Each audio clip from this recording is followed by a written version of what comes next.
Bonjour à tous et bienvenue dans cette vidéo où nous allons parler de ce que sont des espèces acides et basiques au sens de Brønsted tels qu'ils sont étudiés en terminale S.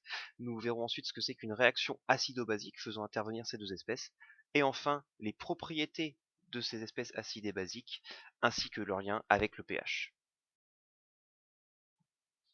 En première S, vous avez étudié une première grande famille de réactions chimiques, l'oxydoréduction, où une espèce qualifiée de réducteur était capable de donner un électron à une autre espèce appelée oxydant.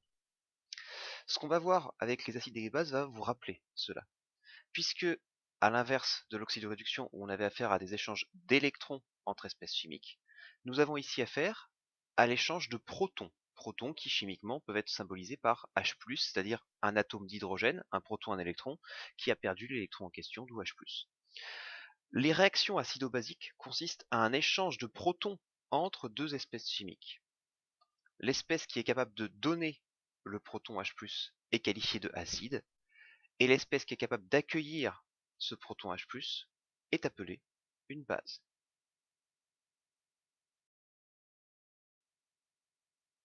Une espèce acide va être associée à sa forme basique, puisqu'alors elle se sera débarrassée de son proton, et à l'inverse, toute base va être associée à la forme acide lorsqu'elle aura regagné un proton. On a donc, comme vous aviez en oxydoréduction en première S, des couples acide-base. De la même manière que pour l'oxydoréduction, il y a un formalisme. On écrit toujours l'acide à gauche, et la base à droite.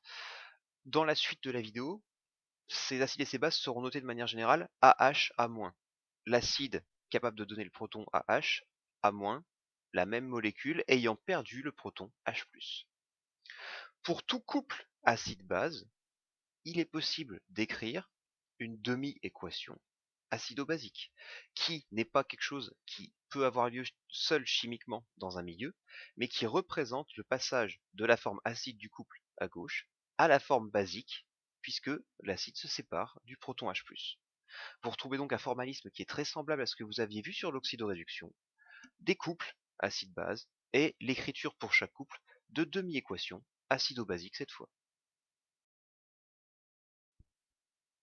Les analogies ne s'arrêtent pas là, puisque une réaction acido-basique, c'est la réaction d'échange d'un proton entre l'acide d'un couple et la base d'un autre couple.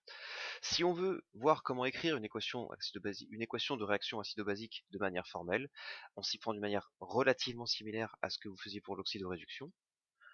Pour les deux couples, on va commencer par identifier quels sont les réactifs. Si dans mon exemple, on fait réagir l'acide du premier couple, A1H, avec la base du deuxième couple, A2-, on va écrire la demi-équation du premier couple dans le sens direct pour avoir A1H comme réactif à gauche, et la demi-équation du deuxième couple pour avoir A2- comme réactif à gauche aussi.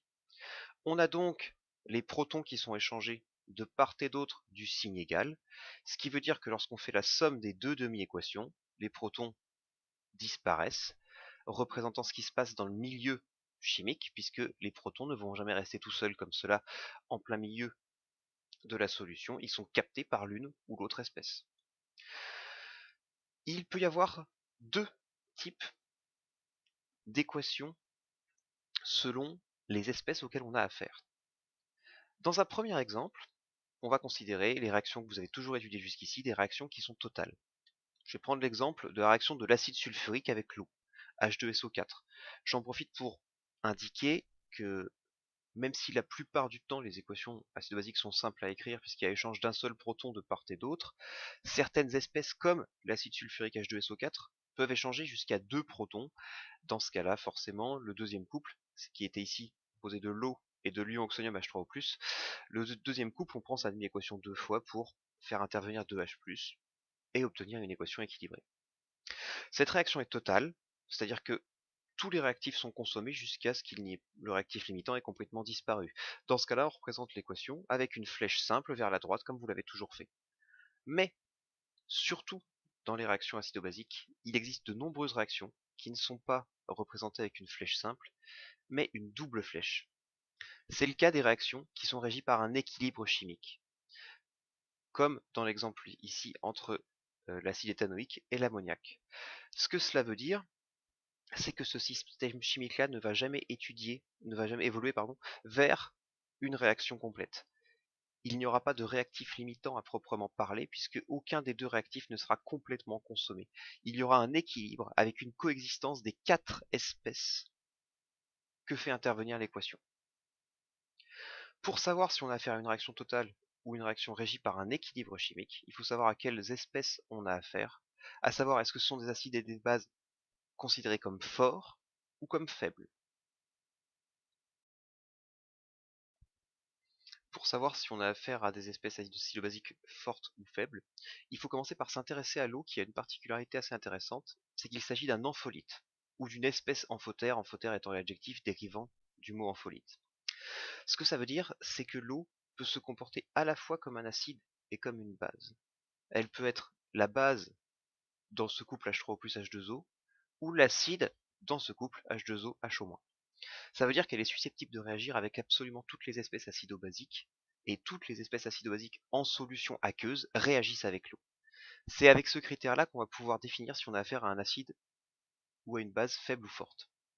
Si la réaction avec l'eau est totale, comme dans le cas de l'acide chlorhydrique HCl, qui réagit de manière complète avec l'eau, on appelle l'espèce HCl un acide fort. On aurait la même chose avec une base qui réagirait complètement avec l'eau, ce serait une base forte.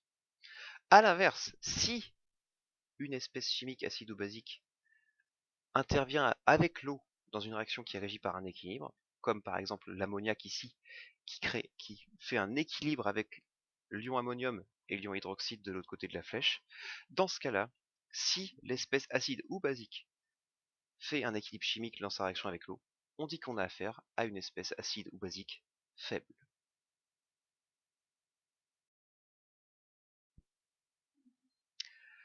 Les milieux contenant des espèces acides et basiques sont régis par une grandeur que l'on appelle le pH, vous la connaissez déjà.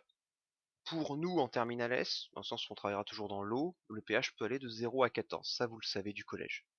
Vous devez aussi vous rappeler qu'on peut le mesurer avec du papier pH. Nous, on utilisera cette année également des pH mètres, instruments de mesure beaucoup plus précis.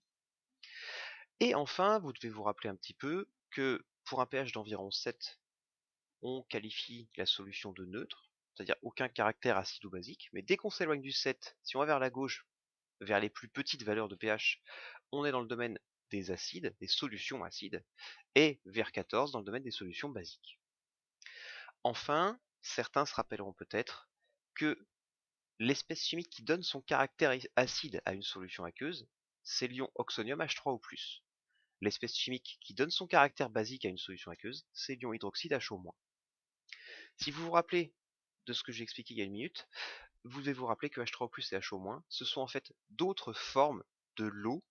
H3O+, sa forme la plus acide, HO-, sa forme la plus basique. Il est donc temps de voir comment est défini réellement le pH au sens mathématique et comment est-ce qu'il est mesuré par les appareils. Il est mesuré à partir de la concentration en ion oxonium, et le pH est en fait égal à moins le logarithme décimal de la concentration en ion oxonium H3O+.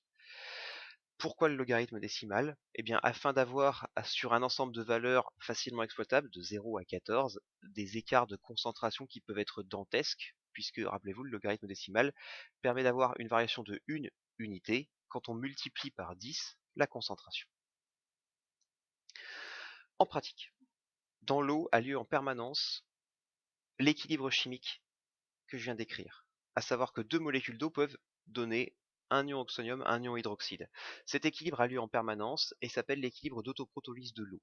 Il a toujours lieu. Il n'y a jamais aucune molécule H3+, HO-, aucun ion, pardon, H3+, HO- dans la solution. Il en existe toujours, même en quantité infime.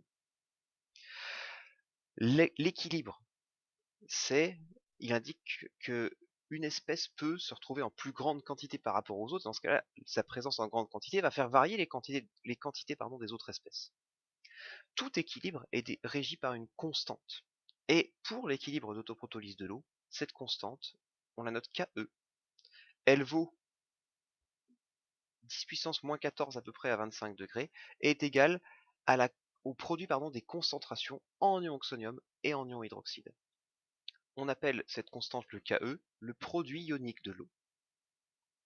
En sachant qu'on a toujours cette constante avec cette valeur, à 25 degrés en tout cas dans l'eau, on peut commencer à réfléchir à ce que ça implique par rapport au pH.